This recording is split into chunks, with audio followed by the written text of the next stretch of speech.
Bien, chicos, entonces, como les decía, vamos a hablar de rima y analgesia por ejemplo. En obstetricia, si no fuera la anestesia, digamos, no podríamos operar, ¿no?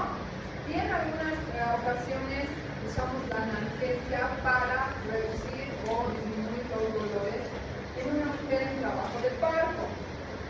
Vamos a primero recordar las definiciones de lo que es anestesia y analgesia. Anestesia es la privación total de la sensación de dolor, o sea, hay un bloqueo de la sensibilidad que depende del lugar en el que se va a administrar el medicamento, o sea que los anestesiólogos administran para que podamos nosotros trabajar. Y la analgesia es solamente la ausencia de la percepción del dolor, pero sí permite la función motora. Las pacientes en las que realizan analgesia de parto, por ejemplo, pueden movilizar sus extremidades, no es como la anestesia. Como pueden ver, a lo largo de los años se han ido usando varios tipos de sustancias intentando bloquear o disminuir la sensación del dolor, desde la administración de éter, que era un alcohol, luego se han ido mejorando, digamos, las sustancias. Se utilizaba el cloroformo como para sedar a la paciente y que puedan realizarse los procedimientos. También hacia el año 50 han empezado el uso de la psicoprofilaxis. A la paciente se le dice que respire, o hay un apoyo psicológico o incluso el apoyo de sus familiares para reducir la sensación de dolor. Ya después, hacia los años 70, se ha usado el fentotal, pero que era como una sustancia, como un gas, que también hacía que el bebé sufra un poco una depresión en el sistema nervioso, o sea, era como que también lo sedábamos al bebé. Pero ya después, en 1946, se ha empezado a utilizar lo que es la anestesia epidural, que es lo que actualmente se utiliza con más frecuencia. Obviamente el dolor de parto, ¿quiénes han tenido parto? A ver, no tengo más. ¿Nadie tiene parto? ¿Ah? ¿Tú has visto un parto? No, pero el dolor, estamos hablando de quién ha sentido el dolor del parto.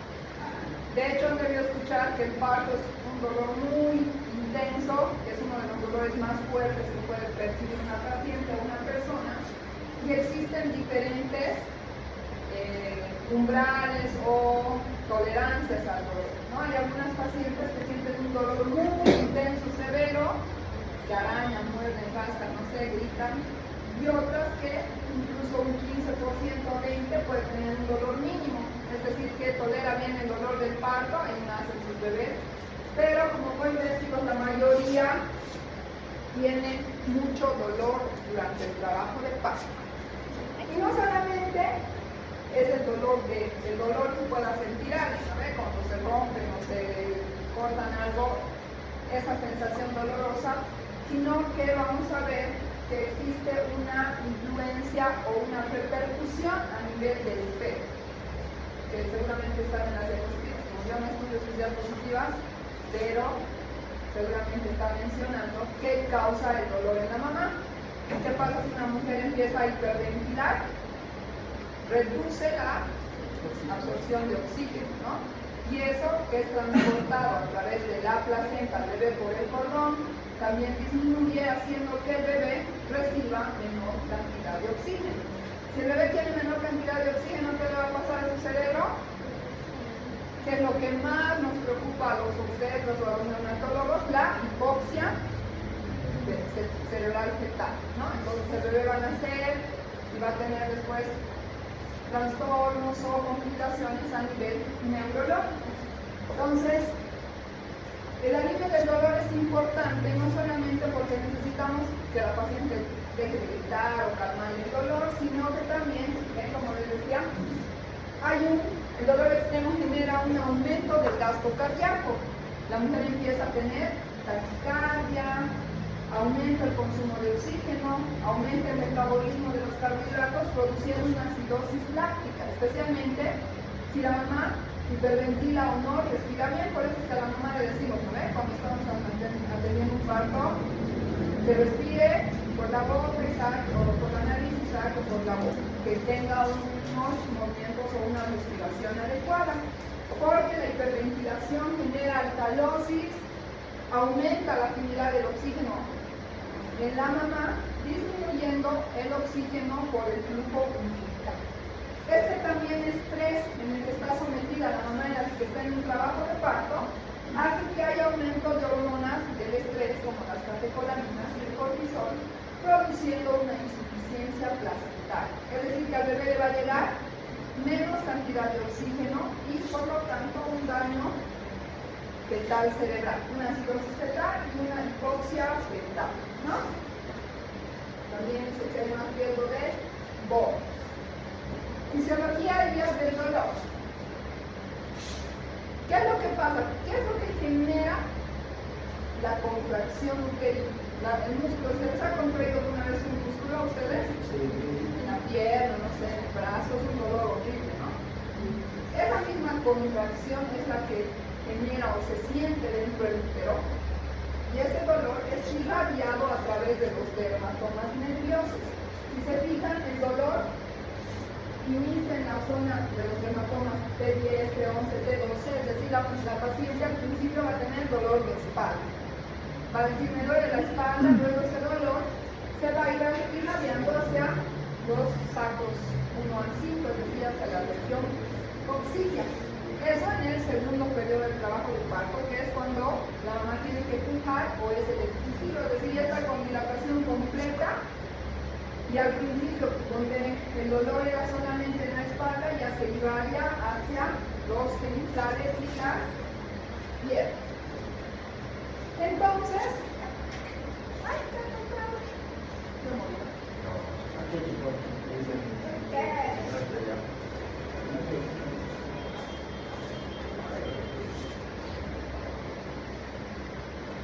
De hecho, la misma aquí, ¿no entrar? Entonces, para poder nosotros mejorar o ayudar a que la paciente no sienta tanto dolor, se han desarrollado diferentes tipos de anestesia y analgesia, ¿no? Como ustedes saben, las anestesias se van a dividir en regionales, generales y locales, ¿no? Locales son las que ponemos para, no sé, sacar un muñeco, hacer una suturita, o en algunos casos también utilizamos anestesias locales para manejos en ginecología. ¿Cómo es el bloqueo paracervical y el bloqueo pudeno? Son anestesias locales que se administran a nivel alrededor del cervix. En el caso de la paracervical, identificamos el cuello uterino en la vagina y colocamos la anestesia en estos 4 puntos. No lo colocamos aquí porque aquí tenemos los vasos, ¿no? Las arterias. Entonces, estos tipos de anestésicos locales nos permiten a nosotros hacer procedimientos localizados en el perineo o incluso hacer un AMEU. ¿Saben lo que es un AMEU? Un aspirado de la cavidad endouterina en un caso de aborto, ¿no? El bloqueo pudendo se utilizaba antiguamente para lo que era la atención del exclusivo, el trabajo de parto, pero se ha visto que había muchas complicaciones porque se administraba el anestésico a nivel del nervio pudendo en las espinas ciáticas y tenía efecto bradicardia, mucho estrés y no se utiliza actualmente para la atención del parto. Pero también existen anestesias regionales. Eso se coloca en la región lumbar, ¿no? En la espalda, a través de, ya sea un bloqueo raquídeo espinal subaracnoideo, una anestesia epidural o una raquídeo epidural combinada. Es decir, que se combinan para procedimientos mucho más largos, por ejemplo, una histerectomía o una cirugía de cáncer ginecológico.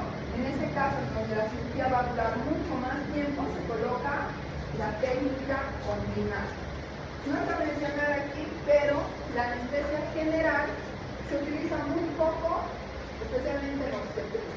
Sí se puede utilizar en pacientes que, por ejemplo, han convulsionado, tienen algún trauma a nivel lumbar, no se puede administrar el martillo o está realmente muy complicada la paciente. En esos casos sí se logra o se coloca una anestesia general, pero previamente la paciente ya tiene que estar lista para que en menos de un minuto saquemos al producto, porque si no, esos medicamentos, la anestesia general utiliza un gas que fácilmente penetra por la placenta y puede sedar, como les decía, al producto y también ¿no?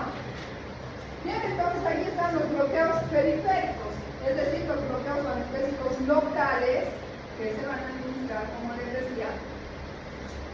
Durante el primer periodo de trabajo de parto ya no se lo utiliza, pero sí para procedimientos como AMEUS, anestesias que hagamos, digamos, edificios que nos han movido, los labios cervicales y demás, ¿no? Entonces, se administran generalmente 4 ml de lidocaína previa absorción del émbolo para ver que no estén administrando la lidocaína en un vaso sanguíneo. El bloqueo pudendo, como les decía, se introduce la agujita de 15 centímetros, calibre 22 por vía transvaginal, y se administra primero 1 ml de lidocaína, ¿no? Después ya avanzamos hacia el ligamento sacrociático y administramos el resto de los ml que tiene la lidocaína.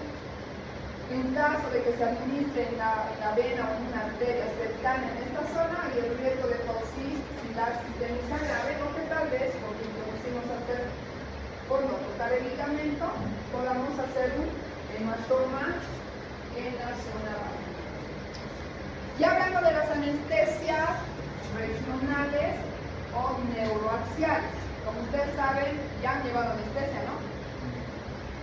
Solamente te recuerdo.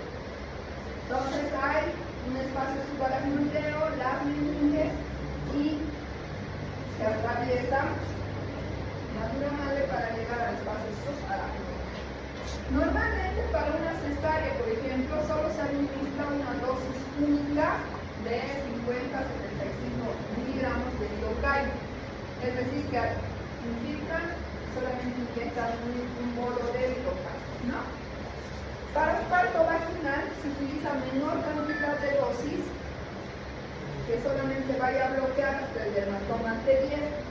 En cambio, para una cesárea, la dosis es mayor para producir un bloqueo sensorial más alto, desde T4, porque metemos nuestra mano y limpiamos y todo durante una cesárea, ¿no? Entonces, para un bloqueo mayor, se utiliza mayor dosis de lidocaína.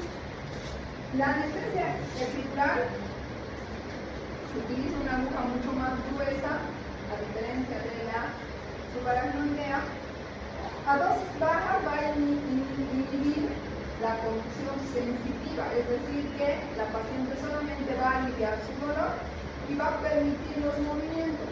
Hay algunas pacientes en las que se administra un bloqueo epidural durante la atención del parto, dejan de sentir dolor, dejan de pujar. Entonces, por eso es que mejor se prefiere poner una dosis mínima que todavía puedan controlar los movimientos, igual de las extremidades inferiores, ¿no? A dosis altas va a producir un dolor sensorial y motor complejo, eso es lo que se utiliza durante una cesárea. Entonces, de acuerdo a si queremos un parto vaginal o una cesárea, la anestesióloga o el anestesiólogo va a colocar en los dermatomas entre T10 y S5 o hasta T4, ¿no? Que es un poco más superior.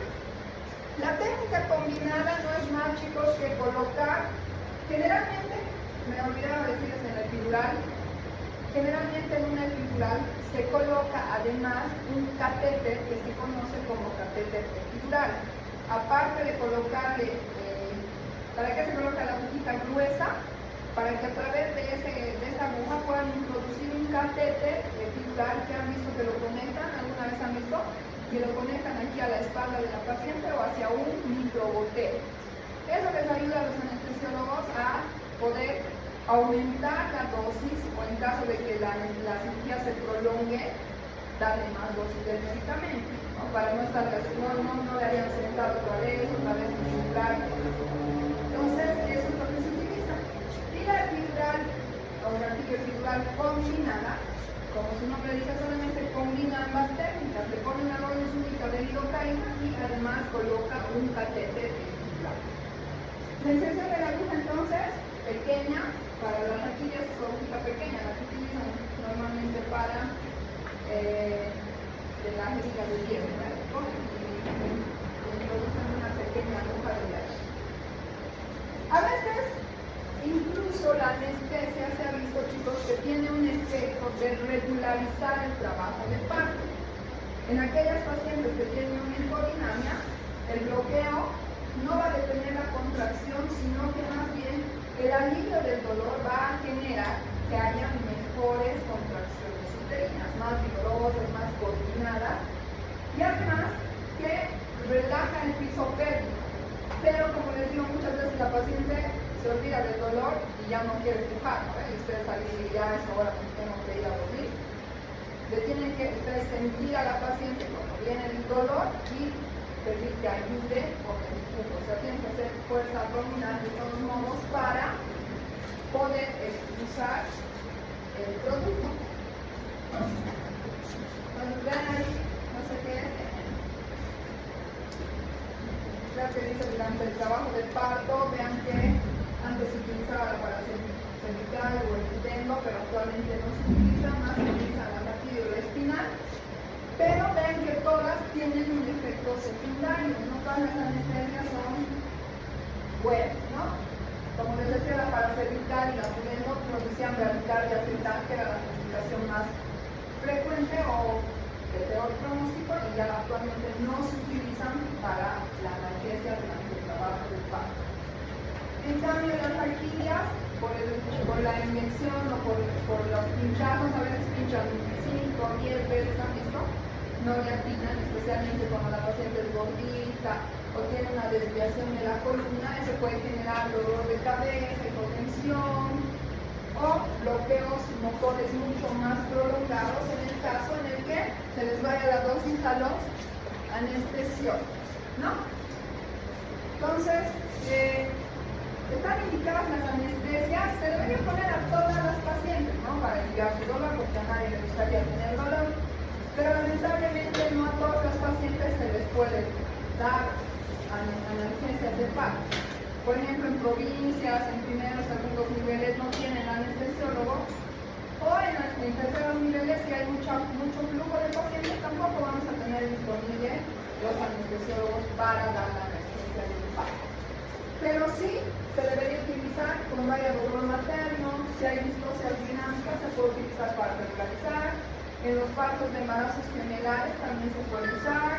En casos en los que hagamos uso de los forceps, que por suerte en Bolivia poco se utiliza, para la extracción de la cabeza fetal.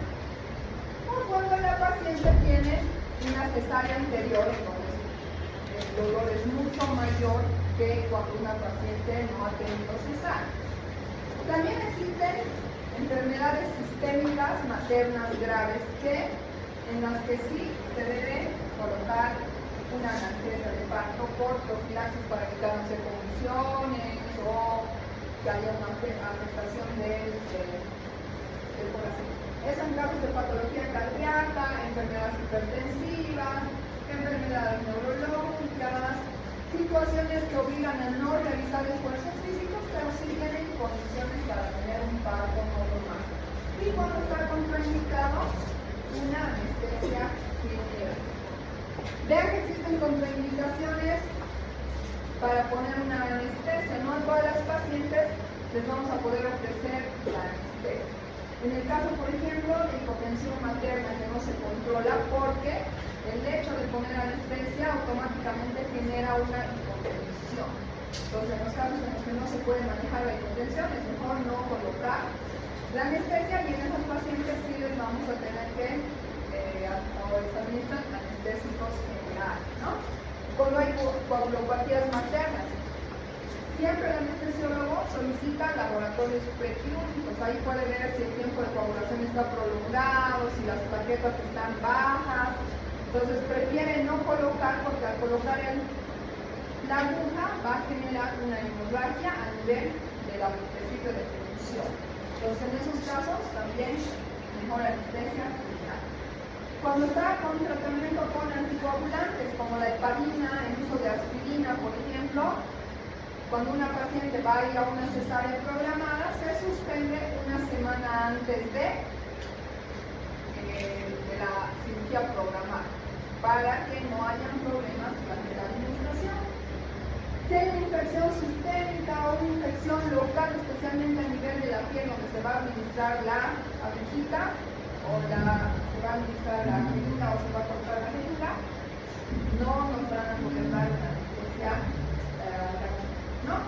O si hay un aumento de la presión intracraneal, por ejemplo, por un tumor cerebral o alguna otra patología a nivel cerebral. Bien, entonces, ¿cuáles van a ser las complicaciones y efectos paternos? A nivel del sistema nervioso central va a haber convulsiones, puede haber cefalea, que es una de las más comunes, pérdida de la conciencia, parálisis faciales, meningitis en caso de que, por ejemplo, haya una contaminación. A nivel cardiovascular y respiratorio va a haber hipotensión arterial, colapso vascular, dificultad respiratoria. Pueden haber momentos prolongados en donde la paciente no recupere su movilidad, o también pueden haber fiebre, temblores, escalofríos, mareos, náuseas, secundarios a la administración de un anestésico. Muchas gracias, estamos jugando. ¿Y cuál es la necesidad entonces de la analgesia?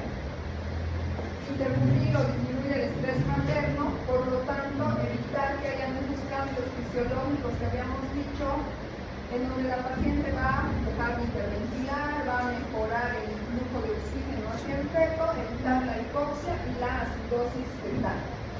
También vamos a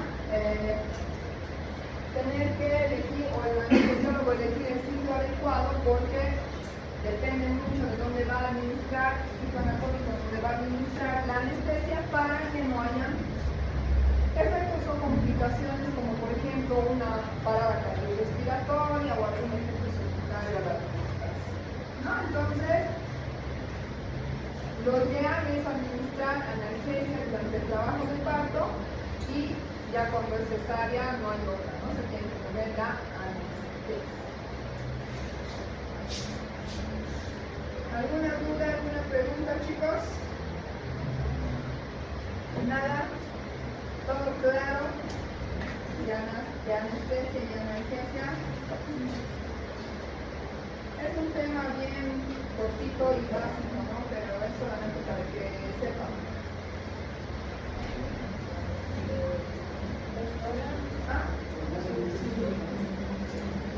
Esa tarea que va a entrar para el examen. ¿Cómo va a entrar el libro? Les voy a mandar diapositivas. Les he dicho que la ganadora más las que yo tengo de base, digamos, para que vean y comparen, porque es casi lo mismo. Para la siguiente semana, chicos, ya están preparando, ¿no? Porque son bastante largos los temas. Aunque como les he dividido, cada uno va a hacer solamente lo que les corresponde.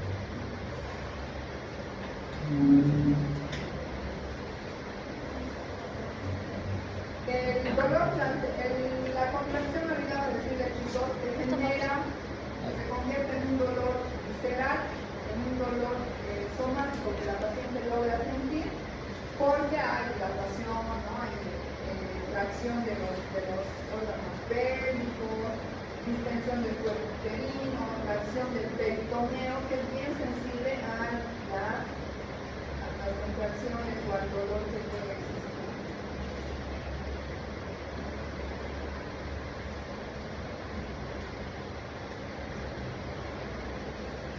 Muy bien. Pueden ahí charlar o hacer su trabajo en el grupo, pero no se puede ir. ¿Había pendiente algo de revisión? ¿No me ves? ¿El diagnóstico? ¿Ya todo lo hemos revisado?